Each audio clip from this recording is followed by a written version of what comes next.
movie written and directed by her husband, John, and it was so much fun, we decided to do it. In the golden glare of Hollywood, few stars shine with both elegance and quiet power. But behind that calm British poise lies a woman who once couldn't even speak without fear.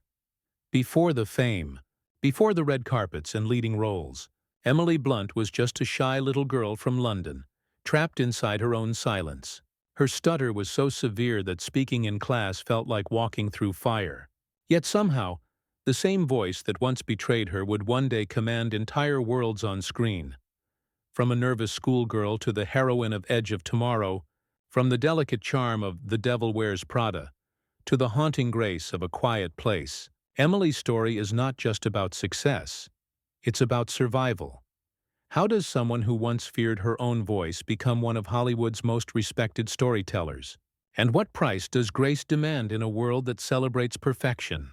This is the story of Emily Blunt, the actress who turned vulnerability into power, silence into strength, and fear into art.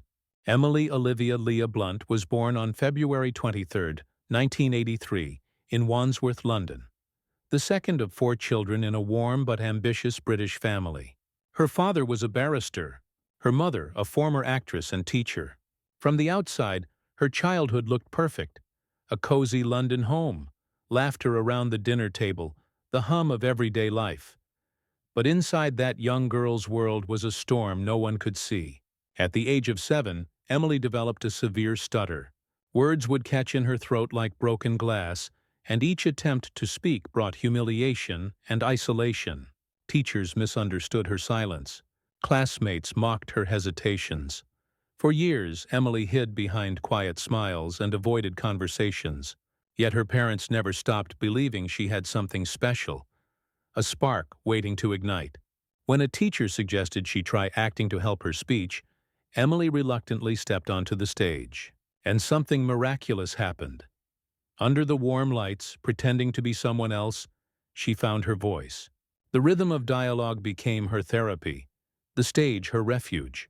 Acting didn't just heal her, it transformed her. That small school play was the first time Emily Blunt spoke freely. And the world listened. After overcoming her stutter, Emily Blunt carried one truth with her. Performance was her lifeline. At 16, she was discovered by an agent while performing at the Edinburgh Fringe Festival. Soon after, she was cast in stage productions opposite some of Britain's finest actors. On the theater stage, she learned discipline, timing, and the art of becoming someone else completely. Her television debut came in 2003 with Boudica and Henry VIII, where she portrayed a young queen filled with fire and fragility. Critics noticed her intensity, that rare mix of vulnerability and control.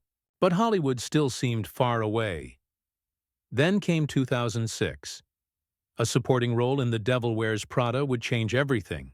As Emily Charlton, the razor-tongued assistant with perfect posture and sharp wit, she didn't just play a character, she stole every scene. Audiences loved her attitude. Critics praised her precision. In a film dominated by Meryl Streep and Anne Hathaway, it was the unknown British newcomer who left a lasting impression. Overnight, Emily Blunt became the name everyone wanted to know. She had entered Hollywood not with noise or scandal, but with skill, humor, and quiet fire. And beneath that newfound fame, the shy girl from London was finally learning to believe. Maybe she truly belonged here. After The Devil Wears Prada, the world expected Emily Blunt to fade as another British supporting act. But she didn't fade. She ascended. Her next roles proved her range was no coincidence. In The Young Victoria, 2009, Emily stepped into the crown of a young queen. Not the stiff, distant monarch from textbooks, but a woman of warmth, wit, and quiet defiance. The film earned her a Golden Globe nomination and reintroduced her as something rare in Hollywood, an actress who could command power without ever raising her voice. Then she broke the mold entirely. In Looper, Sicario, and Edge of Tomorrow, Emily shattered every expectation of the delicate British beauty. She carried guns, led battles, and matched Tom Cruise blow for blow in one of the most physically demanding roles of the decade. Critics called her the thinking man's action star. Audiences simply called her unstoppable. Yet behind the on-screen strength was a grounded, deeply human performer. On set, she was known for her dry humor and fierce professionalism. Off-set, she was carving a life far away from Hollywood chaos, marrying actor-director John Krasinski in 2010. Together, they built a partnership admired as one of the industry's most genuine. In 2018, the couple co-created A Quiet Place, a hauntingly beautiful film where silence itself became the language of love and fear. Emily's performance as Evelyn Abbott, a mother protecting her children in a world of monsters, was devastating and unforgettable. The film wasn't just a box office triumph, it was proof that Emily Blunt was no longer anyone's co-star. She was a force, a filmmaker, and a storyteller in her own right. From royal chambers to alien wars to post-apocalyptic silence, she had conquered every world she entered, gracefully, powerfully, and entirely on her own terms.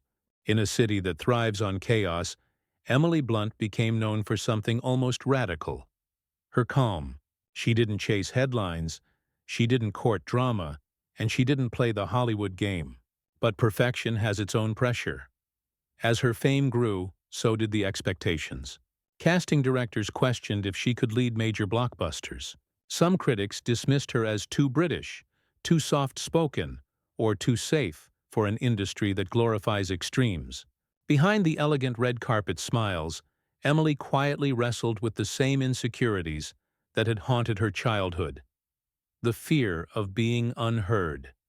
She's spoken candidly about moments of doubt, about losing roles to louder personalities, and about the silent anxiety that comes with constant reinvention.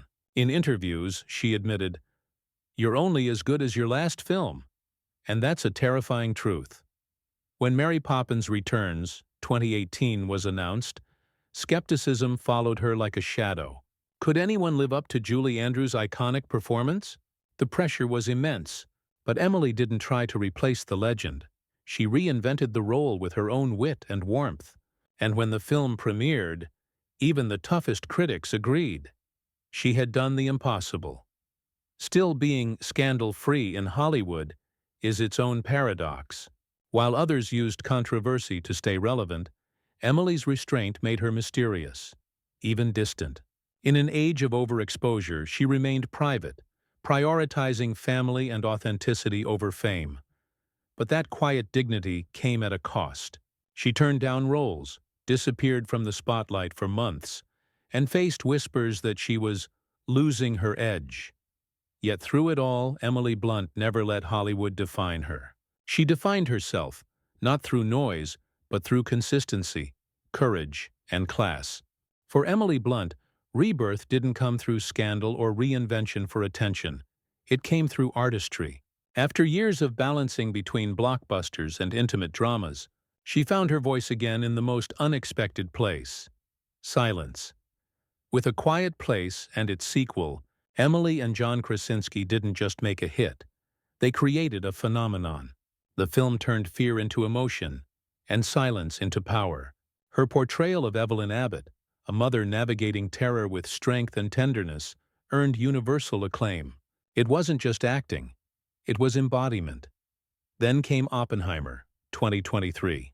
As Kitty Oppenheimer, Emily revealed a darker, sharper edge, a woman torn between loyalty, rage, and survival in the shadow of world-changing destruction. Her performance was raw, almost volcanic, and it reminded audiences that behind her calm surface lies unshakable force. Emily had evolved, no longer the ingenue, no longer the supporting star. She had become a symbol of maturity, control, and quiet dominance. Off-screen, she embraced motherhood and advocacy for mental health and stuttering awareness, returning to the roots of her own journey. The shy girl who once feared to speak now stands as an advocate for finding one's voice, in every sense of the word. In an era obsessed with noise, Emily Blunt found strength in stillness, and reminded Hollywood that sometimes the most powerful voice is the one that doesn't need to shout. In a world that celebrates noise, Emily Blunt built her empire on subtlety. She never needed controversy to stay relevant or chaos to feel alive. Her craft, deliberate, graceful, and fearless, became her rebellion. From the shy child afraid to speak to the woman commanding billion-dollar films, Emily's journey is more than a Hollywood success story. It's a story about reclaiming one's voice, about the quiet power of persistence, empathy, and self-belief. Her legacy isn't just in awards or box office numbers. It lives in the way audiences feel when they watch her. The lump in the throat, the calm before the storm, the strength that whispers instead of screams. She proved that vulnerability can be armor, and that silence can roar louder than fame. In her presence, Hollywood remembered something vital. True power doesn't shout. It endures. Emily Blunt's journey reminds us that elegance and strength aren't opposites. They are the same light, shining from different sides. If her story moved you, share it, because somewhere out there, another quiet voice is waiting to be heard. Like, comment, and subscribe for more untold stories behind the stars who rise, fall, and rise again. Only on Stars and Scandals.